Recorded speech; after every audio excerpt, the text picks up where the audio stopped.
Şu anda dünyada çok para var. Evet, bu parada borsaya gelmeye devam ediyor. Biz konuştukça Ulusal Yüz Endeksi 62.440 ile yeni rekor seviyesini tazeledi. Son durumda da 62.325 puandan işlemlere devam ediyor. Ve bu para nereye gideceğini arıyor. Para şu anda %1'lerle, 2'lerle birçok yerde devlet tahvillerinde duruyor. Bunların şu sıralar plase edilmesi mevzu bahis ve Türkiye bunun için en iyi adaydır. Yani ben iddia ediyorum, büyük bir sıkıntı olmazsa, büyük bir değişiklik olmazsa Türkiye içinde önümüzdeki sene gene bir rekor direkt yabancı yatırım görebiliriz. Yani hatırlarsanız biz 20 milyarlardan döndük. Evet. Gene bunlara doğru gideceğimizi düşünüyorum. 2011 senesi için mi önümüzdeki beklenti? sene içinde. Bu seneyi nasıl kaparız 2010'u? Bu sene aslında tabii bütçeler yapıldı. Yani gelecek olanlar zaten şu ana kadar çoktan başlanmış yatırımların kapanmasıdır. Gelecek, yani yaz dönemi 2. ve 3. çeyrekte olmayanlar 4. çeyrekte gelecektir. Ancak önümüzdeki sene asıl hakiki büyük miktarda yabancı yatırım düşünüyorum. Evet, özellikle enerji alanında yabancı ilgisi büyük. Sizin de danışmanlık yaptığınız enerji üzerine çalışan firmalar var. Firmalar değil, bir RWE, Alman RWE'nin yönetiminde çalışıyorum. Onlar kendi üretimleri Türkiye'nin %150'si kadar elektrik üretiyorlar. Ve Türkiye'yi en iyi pazar olarak görüyorlar. Ve aynı zamanda da transit ülkesi olarak görülüyor tabii ki. Çünkü Türkiye'nin bu büyümeyle, yani düşünün şu anda eğer ortalama 10,5 büyüme ise elektrik ihtiyacı bunun 1-2 puan üstünde olabilecektir. Evet, ve yetmeyecektir. Yani netice olarak da şu anki kapasitemiz eninde sonunda yetmeyecek. Yapılan yatırımlar yetersiz. Bir nükleer değil, 2 hatta 3 nükleer gerekir yetiştirebilmek için. Eğer kömür yeterince şey yapılamazsa, elde edilemezse. Bu arada bir şey söyleyeyim, ben 2001 yılını hatırlıyorum. 2001 yılında AK Parti kuruldu ve bizler kurucu olarak birçok yabancı ülkede dolaştık. Yatırımcıları şu anda bakanımızla beraber, Ali Babacan'la beraber merak etmeyin, bir şey olmayacak. Onları rahatlatabilmek için, çünkü çok korkuyorlardı. Eyvah AK Parti gelirse Türkiye'de sanayi, ticaret, liberalizm ne olur? Şu anda da tam tersi mevzudayız. O dikkatimi çekti. Evet. Eyvah AK Parti giderse ne olur diye düşünülüyordu.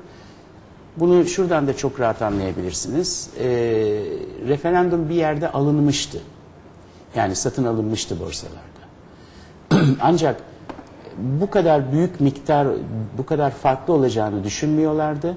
Bu farklılığı da görünce önümüzdeki sene daha stabil bir hükümet devam edebilir diye şu anda borsa, bu sayılar çıkmadan da dün galiba 2,7 ya da 3'e yakın arttı bizde. Evet, evet.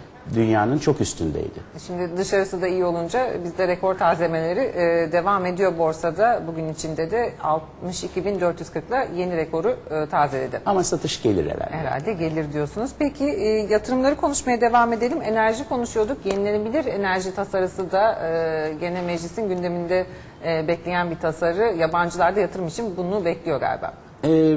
Birçok kişi bekliyor. Yenilenebilir enerji var. Fakat tabii bir de biraz da benimle alakalı, RWE ile alakalı ve Türkiye ile alakalı Nabucco var. Yani bir oldukça önemli bir boru hattı mevzu bahis. Onun da inşallah bu önümüzdeki sene içinde başlangıcı yapılır diye düşünüyoruz. Temeli atılır diye düşünüyoruz. Yenilenebilirde tabii şöyle bir dilemma, şöyle bir ikilem var. Bir yerde Türkiye'nin tek enerji üretebileceği kömür var. Evet. Ve bu kömürü her yerden ligniti bulabiliyoruz. Diğer tarafta ise oldukça pahalıya mal olacak bir yenilenebilir işte dediğiniz gibi kanunu, evet, ve bir hazineden, maliyeden gelecek bir yardım mevzu bahis. Orada gelecek mi o? Özellikle güneş için pek çok yabancı yatırımcının kulislerde dolaştığını beklediğini biliyoruz. Güneşte ben şahsen bana sorsanız harika bir şey olur. Fakat güneşin şu anda bütün dünyada ne yazık ki kullanım yeri sadece evlerdedir. Yani bir sanayi tesisi kuramazsınız. Ne güneşle ne de diğer rüzgarla. Güneş çıkmadığı zaman sanayi duramaz. Rüzgar dönmediği zaman sanayi duramaz. Ve ne yazık ki onun sebebini de sormak lazım aslında, sorgulamak lazım. Halihazırda bu enerjilerin depolama problemi var. Yani olduğu zaman üretip depolayamıyorsunuz veya güneşi depolayamıyorsunuz. Ancak bataryalar kadar devam ediyor. Burada bir dilemmamız var ve ben bu yüzden bir miktar daha istenilen seviyede olacağına şahsen pek inanmıyorum. Yani bu dilema çözülürse, bunun çözüldüğünü ikna ederse yabancı yatırımcı neden olmasın mı diyorsunuz? Çünkü Çinli ve Amerikalı ortaklı şirketlerin bunu Amerika'da yaptığını biliyoruz. Illinois Belediyesi'nin güneş enerjisiyle bütün bölgeyi enerjisini takviye etmek üzere bir imzalama yapmıştı. Bir anlaşma imzaladı geçtiğimiz ay içerisinde. Fakat biliyorsunuz değil mi devletler kaç para ödüyorlar bunlara? Veyahut yani şey olarak Bir sübvansiyon veriyorlar, evet. Bir sübvansiyon dediğiniz müthiş rakamlar. Yani normal olarak Avrupa'da da veriyorlar, Amerika'da da veriyorlar. Hani bizim hükümetimiz verecek mi, bu soru işte soruluyor. onu söylemeye çalışıyorum. Biz daha benim tahminim o kadar zenginleşmedik. Öte tarafta şu anda çok temiz denilen içinde kömür sistemleri var. Yani filtre sistemleri var. Bunlara para da harcanabilir. Ben burada tabii şimdi yenilenebilire karşı gibi duruyor ama öyle bir şey yok. Öyle bir şey mevzu bahis. Zamanı var Keşke diyorsun. olsa. Keşke olsa. Keşke o kadar zengin olsak ve 5 sent, 5 euro sent, hatta istenilen 9 euro sent devletten para verebilecek durumda olsak.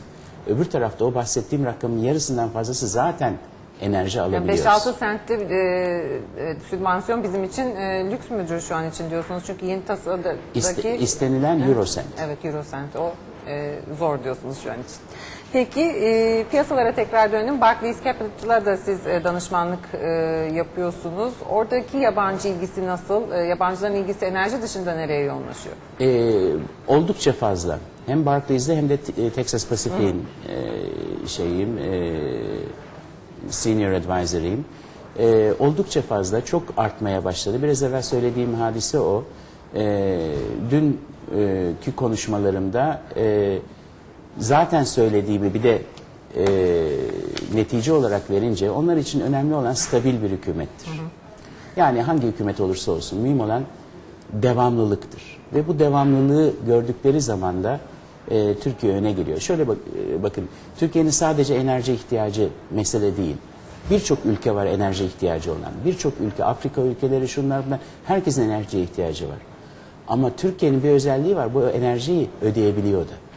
Evet. Yani her ikisi de var bizde.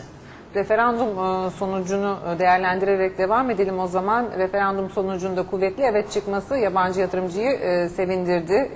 Bunu konuştuk. Bundan sonra ekonomi gündemine dönebilecek mi hükümet? O bekleniyor. 7 tane tasarı var. Ne dersiniz? Sizin hissiyatınız ne bu konuda? Benim düşüncem hemen başladıklarıdır. Yapmaları da gerekir. Yani